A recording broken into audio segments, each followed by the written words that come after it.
नमस्कार सगळ्यांना आणि सगळ्यांना तुमचा दिवस खूप छान जावो. तर आज मी एक छानशी रेसिपी तुमच्यासोबत शेअर करते आणि ते आता तुम्हाला तयारी बघून समजलंच असेल की ती काय आहे. तर आपण आज करतो आहे कांदा भजी. त्यासाठी कांदे जे आहेत ते 4 ते 5 कांदे मी असे उभे लांब लांब चिरून घेतल्यात. त्याच्यानंतर कढीपत्ता जो आहे तो सुद्धा मी त्याचे पाने एकदम बारीक चिरून त्या कांद्यांमध्ये मिसळली आहेत आणि त्याच्यानंतर आपण याच्यामध्ये टाकतो थोडंसं मीठ, आपल्या चवीप्रमाणे मीठ घालायचं जेणेकरून कांद्याला पाणी सुटतं. आणि त्याच्यानंतर आपण घालतो आपले घरगुती जे काही मसाले असतील, जसं म्हणजे आपलं घरचं कांदा लसूण चटणी, ती आपण थोडीशी याच्यामध्ये जसं तुम्हाला तिखट कमी जास्त हवं असेल त्याच्या हिशोबाने तुम्ही टाकून घेऊ शकता. आम्ही कांदा लसूण मसालाच मी ह्याच्यामध्ये टाकते घरगुती, याच्याने टेस्ट खूप छान येते आणि चवीलाही भजी खूप छान लागतात. त्याच्यानंतर मी थोडंसं घालते ह्याच्यामध्ये धना पावडर, ह्याच्याने सुद्धा कांदा भजी खूप छान होतात.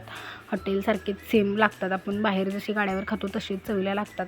त्याच्यामध्ये मी घालते थोडासा गरम मसाला आणि त्याच्यानंतर थोडीशी हळद, ओवा, हे सगळं घालून आपण हे जे कांद्याला आहे पूर्ण छान असं चोळून घ्यायचं, पूर्ण मिक्स करायचं. आता मी याच्यामध्ये घालते थोडासा ओवा, तो थोडासा कुस्करून घाला म्हणजे त्याची टेस्ट अजून छान येते. आणि बेसन घालून आपण भजी करतो त्याच्यामध्ये बाधतही नाहीत, त्याच्यामुळे थोडासा ओवा हा असा एकदम चुरून हातावर आपण घालू शकतो. हे छान असं मिक्स करून घ्यायचं पूर्ण. आणि आमच्या घरी सगळ्यांना कांदा भजी खूप आवडतात, त्याच्यामुळे मी सारखी बनवत असते कांदा भजी गरम गरम मस्त. आणि आता तर मुळात पावसाळ्याचे दिवस चालू, त्यामुळे बाहेर मस्त पाऊस आणि गरमागरम कुरकुरीत कांदा भजी आणि चहा झाला म्हणजे मग तर काही संध्याकाळी बघायलाच नको, इतकं छान वाटतं ते. त्याच्यानंतर आपण याच्यामध्ये घालतो आहे आपल्या अंदाजाप्रमाणे जितकं बेसन लागेल तसं आपण बेसन घालून ते थोडंसं मिक्स करून घेऊया याच्यामध्ये.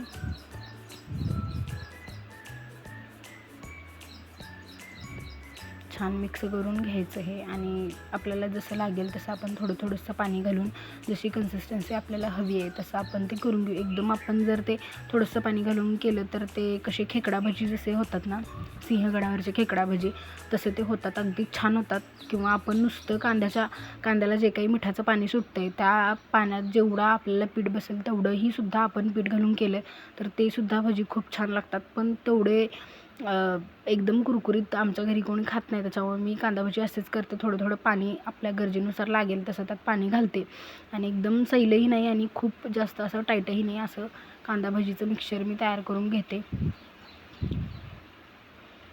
आपल्या हिशोबाप्रमाणे आपण ह्या गोष्टी कमी जास्ती करू शकतो.